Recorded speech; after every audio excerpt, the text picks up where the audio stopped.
బ్రేకింగ్లో చూస్తున్నాం. పశ్చిమ గోదావరి జిల్లా ఆకివీడిలో రామాలయ పునర్నిర్మాణానికి శంకుస్థాపన జరిగిన విషయాన్ని. ఆలయ నిర్మాణానికి డిప్యూటీ స్పీకర్ రఘురామకృష్ణరాజు శంకుస్థాపన చేశారు. ₹1,00,00,000 అంచనాతో ఈ ఆలయం నిర్మిస్తున్నారు. ఆలయ నిర్మాణం కోసం ఇప్పటికే కృష్ణశిలలు ఆకివీడుకు చేరుకున్నాయి. అయితే రామాలయ నిర్మాణాన్ని వ్యతిరేకిస్తూ నేడు చెలో ఆకివీడుకు బీఎస్పీ పిలుపునిచ్చింది. గొంతాలమ్మ ఆలయం కట్టాలంటూ దళిత సంఘాలు డిమాండ్ చేస్తున్నాయి. ఆకివీడులో భారీగా పోలీసులు మోహరించారు.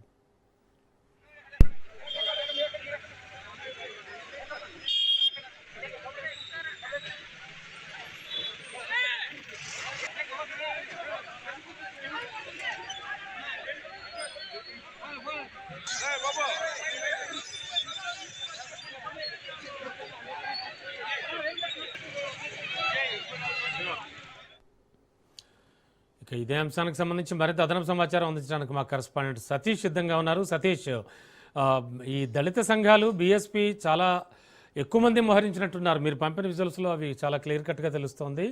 అండ్ పోలీసు బలగాల పరిస్థితి ఏమిటి అక్కడ ప్రస్తుతానికి, ఎలా ఉంది సిచ్యువేషన్?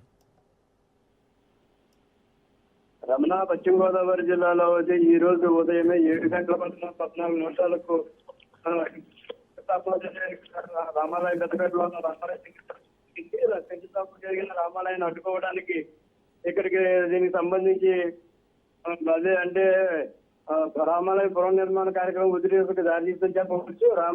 ఆలయ పనులను అడ్డుకోవడానికి ప్రయత్నించిన బీఎస్సీ కార్యకర్తలను పోలీసులు పాత బస్ స్టాండ్ సెంటర్ వద్దే నిలిపివేశారు. ఈ సందర్భంగా పోలీసులు కార్యకర్తల మధ్య తోపులాట అయితే జరిగింది.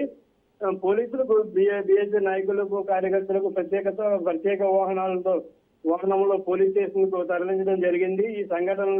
ఈ ఘటనలో పట్టణంలో ఉన్న ఉద్రిక్త వాతావరణం నెలకొందని చెప్పవచ్చు. ఆకివీడులో భారీ బందోబస్తు అంటే సుమారు ఒక 500-600 మంది పోలీసుల బందోబస్తు మధ్య ఎటువంటి ఘర్షణలకు తలెత్తకోకుండా చుట్టూ పోలీసులు మోహరించినట్లు ఘటన కోల్పట్ట వారిని లోపలికి అనుమతించుకోకుండా ఆకివీడు పెద్దపేట చుట్టూ కూడా భారీ బ్యారికేడ్లతో పోలీసులు ఏర్పాటు చేయడం జరిగింది. ప్రస్తుతం ఎటువంటి ఇబ్బందులు లేకోకుండా రామాలయానికి శంకుస్థాపన కార్యక్రమం